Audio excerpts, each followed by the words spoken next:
ಸ್ಥಿತಿಗೆ ಹೋಗಿತ್ತು ಪಾಕಿಸ್ತಾನ. ಆದರೆ ಯಾವಾಗ IMF ಎಷ್ಟು 8,500 ಕೋಟಿ ರೂಪಾಯಿ ಸಾಲವನ್ನು ಕೊಡುತ್ತೋ ಪಾಕಿಸ್ತಾನಕ್ಕೆ, ಫಸ್ಟ್ ಮಾಡಿದ್ದೆ ಉಗ್ರರ ನೆಲೆಗಳನ್ನು ಮತ್ತೆ ನಾವು ಧ್ವಂಸ ಮಾಡಿದಂತಹ ಉಗ್ರರ ನೆಲೆಗಳನ್ನು ಮತ್ತೆ ನಿರ್ಮಾಣ ಮಾಡಿದ್ವಿ.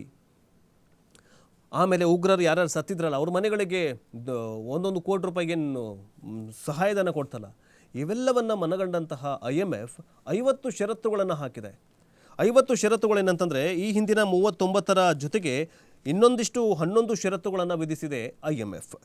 ಏನು ಭಾರತ ವಿರೋಧದ ನಡುವೆಯೂ ಕೂಡ ಉಗ್ರ ಪೋಷಕ ಪಾಕಿಸ್ತಾನಕ್ಕೆ 8,500 ಕೋಟಿ ರೂಪಾಯಿ ಹಣಕಾಸು ನೆರವು ನೀಡುವುದಕ್ಕೆ ನಿರ್ಧರಿಸಿರುವಂತಹ IMF ಕೊನೆಗೂ ಎಚ್ಚೆತ್ತುಕೊಂಡಂತೆ ಕಾಣಿಸ್ತಾ ಇದೆ.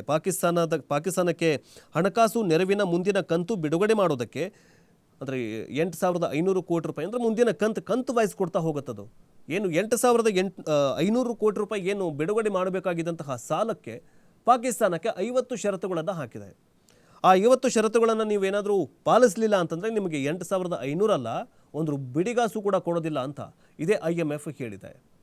ಹಾಗಾದರೆ ಪಾಕಿಸ್ತಾನಕ್ಕೆ IMF ಕೊಟ್ಟಂತಹ ಷರತ್ತುಗಳು ಏನು ಅಂತ ನೋಡ್ತಾ ಹೋಗೋದಾದರೆ, ಮುಂದಿನ ಹಣಕಾಸು ವರ್ಷಕ್ಕೆ 17 ಲಕ್ಷ ಕೋಟಿ ರೂಪಾಯಿ ಬಜೆಟ್ ಮಂಡಿಸಬೇಕು, ವಿದ್ಯುತ್ ಮೇಲಿನ ಸಾಲದ ಸೇವೆ ಮೇಲೆ ಹೆಚ್ಚುವರಿ ಶುಲ್ಕ ವಿಧಿಸಬೇಕು, 3 ವರ್ಷಕ್ಕೂ ಹೆಚ್ಚು ವರ್ಷ ಬಳಕೆಯಾಗಿರುವಂತಹ ಕಾರುಗಳ ಆಮದಿನ ಮೇಲೆ ನಿರ್ಬಂಧ ರದ್ದು ಮಾಡಬೇಕು, ಜೊತೆಗೆ ಕೃಷಿ ಮೇಲೆ ಆದಾಯ ತೆರಿಗೆ ವಿಧಿಸಬೇಕು, ಇಂಧನ ಗ್ಯಾಸ್ ಶುಲ್ಕದಲ್ಲೂ ಸುಧಾರಣೆ ಜಾರಿಗೆ ಮಾಡಬೇಕು ಅಂತ IMF ಕೆಲವೊಂದಿಷ್ಟು ಷರತ್ತುಗಳನ್ನು ವಿಧಿಸಿದೆ.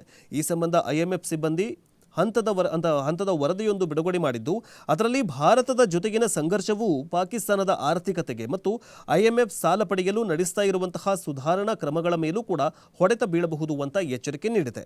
ಪಾಕಿಸ್ತಾನಕ್ಕೆ IMF ನೀಡುವ ಸಾಲವನ್ನು ಆ ದೇಶವು ಉಗ್ರ ಕೃತ್ಯಗಳಿಗೆ ಬಳಸಿ ದುರುದ್ದೇಶದಿಂದಾಗಿ ಭಾರತದ ವಿರುದ್ಧ ಸೇಡಿ ತುರಿಸ್ಕೊಳ್ತಾ ಇದೆಯಾ ಅಂತ ಭಾರತ ಒಂದು ಮಾಹಿತಿಯನ್ನು ಕೊಟ್ಟಿತ್ತು IMFಗೆ. ಯಾವಾಗ IMFಗೆ ಕೆಲವೊಂದಿಷ್ಟು ಮಾಹಿತಿಗಳು ಗೊತ್ತಾಗತ್ತೋ, ಈ ಕುತಂತ್ರಿ ಬುದ್ಧಿ ಗೊತ್ತಾಗತ್ತೋ, ಆಗ ನೀವು ಕರೆಕ್ಟಾಗಿ ಈ ಸಾಲವನ್ನು ಏನು ಕೊಡ್ತೀವಲ್ಲ ಅದು ಸಾಲವನ್ನು ಜನರಿಗೆ ಉಪಯೋಗ ಆಗುವಂತಹ ಕೆಲಸಗಳಿಗೆ ಉಪಯೋಗ ಮಾಡ್ಕೊಳ್ಳಿ.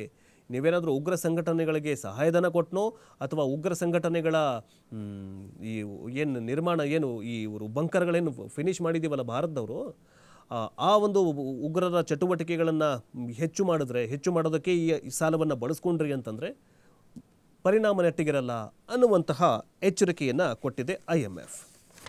ಇನ್ನು